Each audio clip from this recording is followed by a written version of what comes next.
In the world of custom mechanical keyboard switches, the name of the game is hype.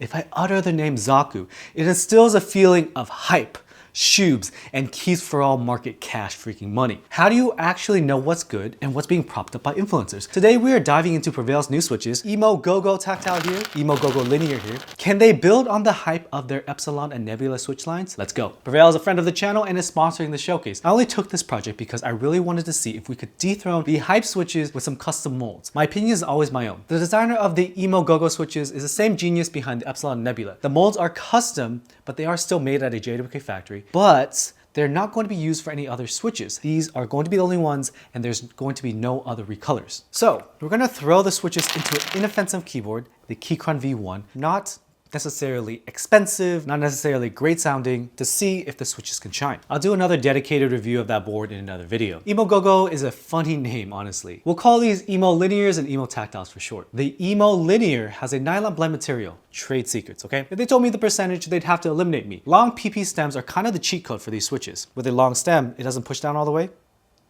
And with that, the pole bottoms out before the stem sliders, creating a very crisp sound.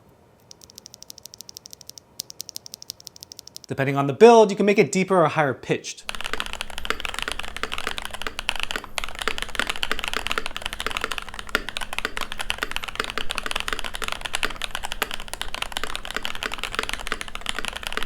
The sound is just like the Zaku, which makes you think this is a good alternative that's in stock. It's not hyped and instantly selling out. When both are lubed, they're almost indistinguishable in terms of smoothness. Think to yourself, are you buying switches because other people want them? Or are you buying because you want to make a good sounding and feeling board? Sure, Zaku is Gundam, but it's going to be covered by your switches. Is it really Gundam if it's just a gray switch? Seriously, I know y'all got active imaginations, but come on. The tactile switch is interesting as well. Good, clean sound as I expect out of a switch that has the same materials as a linear switch. Linear is pretty clean. The bump is very round and it's D-shaped with a little bit of post-travel. There's no pre-travel that I can discern. Unfortunately, like most tactiles, there's a bit of leaf ping. So when you bottom out, you can hear the leaf kind of just make a ping sound that's kind of like spring ping, but a little different. But you can resolve that with the famous cop technique of looping behind the brush. Check the clip. So just a quick little brush-roni for every single switch and you'll be golden.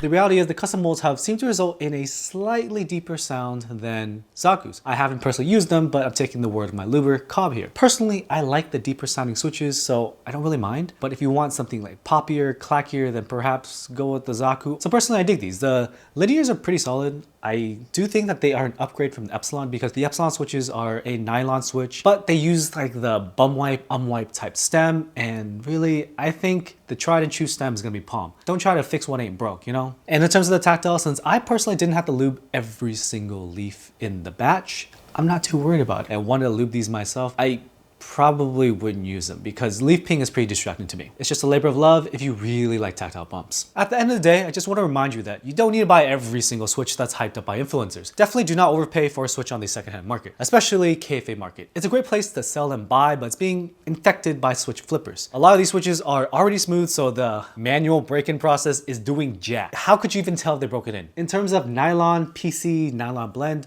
I think the main driving factor in the switch sound is going to be the long PP stem. Modern Texies, JWKs, even Gateron switches are relatively smooth and the factory lubing is pretty consistent. So I don't think you need to worry about it that much. But if you're going to be nitpicking, then yes, emo switches are a little bit deeper than the Zaku's. But that's like it being in your ear. Once you put it into a plate, into a board, and have the gasket mounting, top mounting, sandwich mounting, tray mount, the reality is it's going to sound good. If you like that kind of general sound signature, there's plenty of options. Now, if you want to hurt your wallet, then perhaps you really like Gundam, go for something like the Zaku. But if it's my money, I'd rather buy something in stock like Prevail.